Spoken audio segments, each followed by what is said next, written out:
All right, so hear me out. Right now, you're watching this on the internet, or at least I think you are. I'm not sure how else you'd be watching this unless you hacked into my hard drive or something. And if you did, please stop. But seriously, have you ever stopped to think about what actually happens when you click play? Because it's way more wild and way more physical than most people realize. I used to think of the internet like this magical cloud that just kind of exists somewhere out there. Like your cat videos just float through the sky waiting to be summoned, you know? And honestly, can you even blame me? Everyone literally calls it the cloud. That's something out of sci-fi, not something you can really touch. But here's the twist. There's nothing magical about it at all. It's not floating anywhere, it's real. Real wires, real machines, real signals blasting around the planet at almost the speed of light. When you actually see how much physical stuff is involved, it kind of shatters the whole illusion. Like seriously, think about the amount of infrastructure required to build giant wires across entire oceans.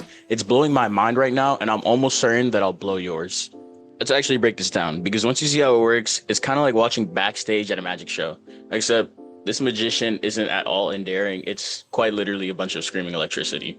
The computer sends a tiny message called a request. It travels through your Wi-Fi router, then through underground fiber optic cables.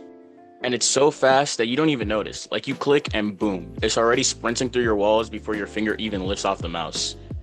That message reaches a giant computer called a server, maybe on the other side of the world. Servers are like huge hard drives storing all the websites and videos. Picture a warehouse filled wall to wall with computers, all humming like an airplane engine. That's where your favorite YouTube shorts are actually living, which is only a little weird to think about. The server sends back the data split into thousands of tiny packets that race through cables, under oceans, through your internet provider, and finally into your screen. So yeah, when you hit play, you're basically launching an international race of microscopic data packets just to watch a cat fall off the shelf, which comparatively is kind of underwhelming for the amount of effort going in, but it's cool regardless. This is the part that really flipped my perspective. The internet isn't floating in space, it's buried underneath our feet. Literally thousands of miles of fiber optic cables running quietly across ocean floors connecting entire continents. And unless you've ever gone scuba diving at the bottom of the Atlantic, you've probably never seen one, which makes it feel even more sci-fi. Again though, there is nothing science fiction about the internet, it's just pure ingenuity.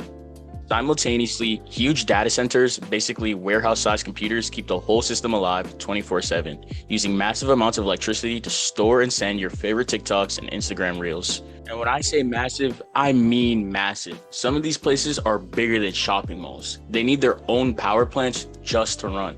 It's like the beating heart of the internet hidden in plain sight. And in general, the internet makes up nearly 2% of the total energy consumption in the entire world. Really puts into perspective how real and physical it actually is. Now stick with me for a bit because I'm about to blow your mind. Each data packet is just a few thousand bytes. For reference, a byte is made up of 8 bits, the foundation of digital information consisting of ones and zeros. So you got a few thousand of these bytes per data packet, but billions of them moving every single second. And if you think that's crazy, I bet you didn't know that light inside fiber optic cables travels about 200,000 kilometers per second.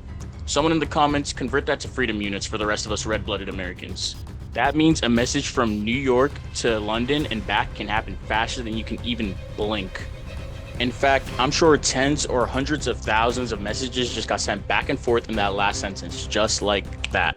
So why does any of it matter? Well, because we treat the internet like it's invisible, like it's just there whenever we need it. And for a lot of us, it's kind of just always been there, so we've never had to really think about it. But it's actually one of the largest, most complex machines humans have ever built. Every click, every text, every video is a signal flying through real wires powered by real people, keeping it alive around the clock.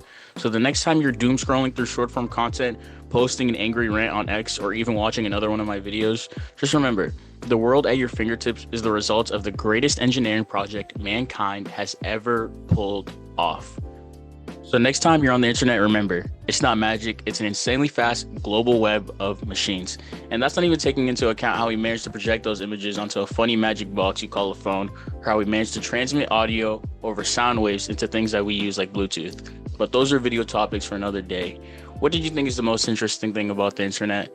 Leave it in the comments below. And if you like the video, like, subscribe, and go check out another one of mine. I'll see you guys next Friday.